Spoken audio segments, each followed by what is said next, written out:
마켓 인사이드 NH농협증권 김종수 이코노미스트 스튜디오 모셨습니다. 어서 오십시오. 네, 안녕하세요. 안녕하세요. 네. 주말 동안에 키프로스 문제 합의될 것이다라는 기대치는 있었습니다만 네. 오늘 저희 시장 개장하기 불과 10몇 분 전에 이제 합의 소식이 꽝 발표가 됐습니다. 네. 그러면서 현재 코스피 상당히 강한 상승세를 기록하고 있는데요. 이렇게 키프로스가 구제금융 합의 소식이 들려온 부분 어떻게 해석해야 될지도 궁금하고요. 또 이후에 또 우리가 주목해야 될 변수로 어떤 것들이 있다고 보십니까? 네, 뭐 일단은 시장이 반응한 것처럼 좀 긍정적이다라고 봐야 될 것 같습니다. 예. 지금 알려진 바로 의하면은 지금 키프로스하고 이제 트로이카죠. 유럽 그룹이 이제 그 주요 방안에 구제금 관련 합의했는데 일단은 그 시장에서 이야기된 것처럼 이 예금 잔액의 10만 유로 이하에 대해서는 좀 그 보호를 하는 네. 것으로 했습니다. 근데 이제 그 예금 보호에 가입되지 않는 10만 유로 이상에 대해서는 이 40% 헤어컷을 하는 것으로 그렇게 이제 방향을 잡았습니다. 그리고 이제 키프로스 두 대형 은행 중에 라이키 은행은 이제 그 배드뱅크로 이제 분리 전환을 해서 예. 청산으로 들어가는 쪽으로 이제 그렇게 이제 가닥을 잡았습니다. 이후에 이제 그 10만 유로 이상에 대해서 손실을 부과하는 방안을 했기 때문에 이것을 이제 추가적으로 키프로스가 의회를 거쳐서 표결로 이렇게 하는 게 아니라 이 금융 구조조정 차원에서 하는 거기 때문에 추가적인 키프로스 의회에 어떤 불확실성은 없을 것 같습니다. 그렇지만 이제 아까 말씀드린 것처럼 예금 보험에 가입되지 않은 10만 이상 유로에 대해서는 지금 헤어컷이 늘어났기 때문에 네.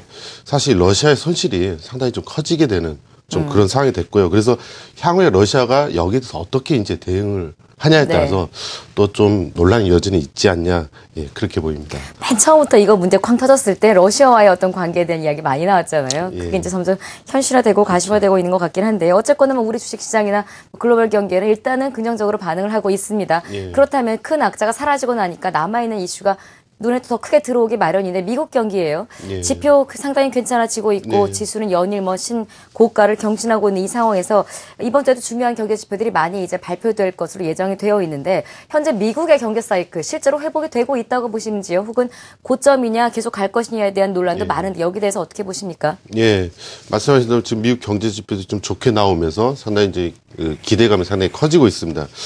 지금 뭐 나오는 지표들 보면 특히 이제 고용 지표를 중심으로 상당히 미국 경제가 좋은 모습을 보여주고 있고요. 네. 또 소비도 아주 강하진 않지만 그래도 상당히 양호한 그런 좀 회복을 보여주고 있습니다.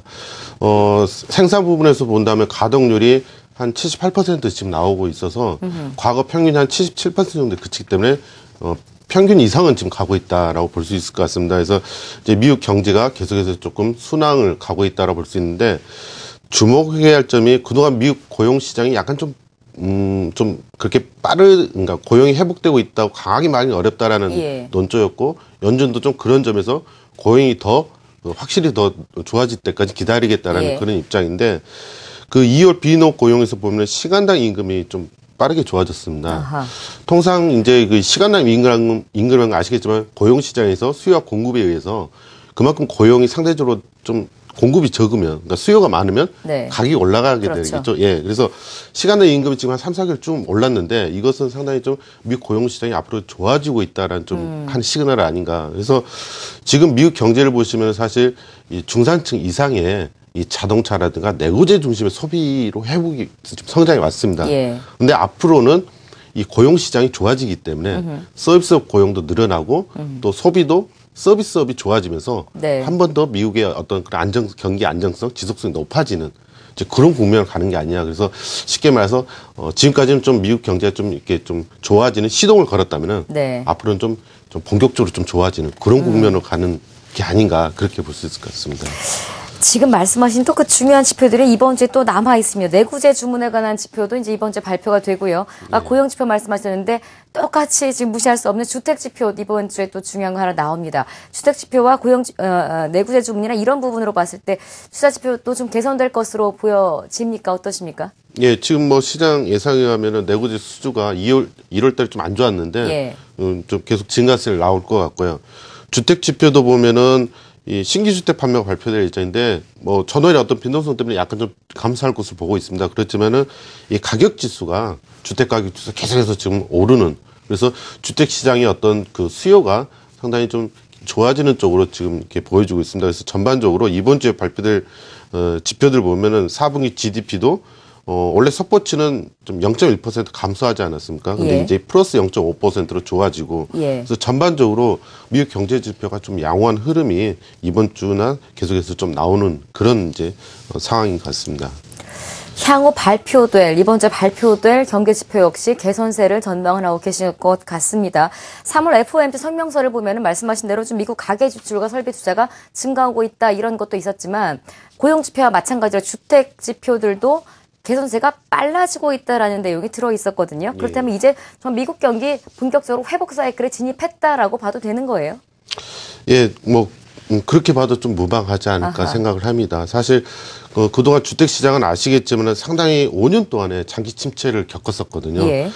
그런 부분이 이제 사실 이제 공급도 많이 줄어들고 이러다 보니까는 이제는 그 최소의 어떤 그런 수요마저도 채우지 못할 정도의 상당히 공급이 줄어들어 있습니다. 재고도 많이 지금 낮아진 상태고 차 물량도 상당히 좀 떨어져 있습니다. 그래서 주택 시장이 지금 회복되고 있고 이것은 결국은 그동안 그 미국이 성장하면서 좀 부족했던 부분들이 이제 보충되는 거기 때문에 네. 결국 그 미국의 어떤 그런 그 건설 경기가 이제 추세적으로 좋아지는 그런 국면을 가고 있고 또 이제 또 하나의 미국 성장의 축이라고 볼 수 있는 제조업이 그와 맞물려서 같이 돌아가고 있습니다. 네. 그렇게 되면 아까 말씀드린 것처럼 제조업과 건설 경기가 좋아지면서 그러한 그 순풍이 결국 이제 서비스 시장으로까지 넘어가기 때문에 미국 경제는 뭐 계속해서 좀 순항으로 앞으로 이제 좀 더 빠르게 갈 수 있는 여지가 더 커진 게 아닌가. 네. 그렇게 봐야 될 것 같습니다. 주택 지표도 본격적인 회복 사이클에 진입을 했고 조금 아이러니한 건 조금 전에 말씀하신 지표들의 전망치가 보다 좋아지고 있는데도 불구하고 지난 3월 FOMC 회의에서 그 미국 시장 전망하는 성장률 전망에서는 조금 하향 조정이 됐었거든요. 예. 그럼 여기에 대해서는 어떻게 해석해야 되는 겁니까? 예, 뭐 잠깐 좀 준비된 그 차트를 좀 보시면요. 예. 지난 3월에 연준 전망에서 보면은 밴드가 조금 내려왔습니다. 그래서 평균적으로 보면 한 2.6% 성장을 올해 전망을 해서 지난해 12월보다 조금 떨어졌습니다. 예. 근데 이제 여기서 한 가지 주목해야 될 게요. 이 그림인데요. 지금 이제 연준의 지금 전망치 올해하고 내년 2.6%, 내년 3.2%가 제시가 돼 있습니다. 네.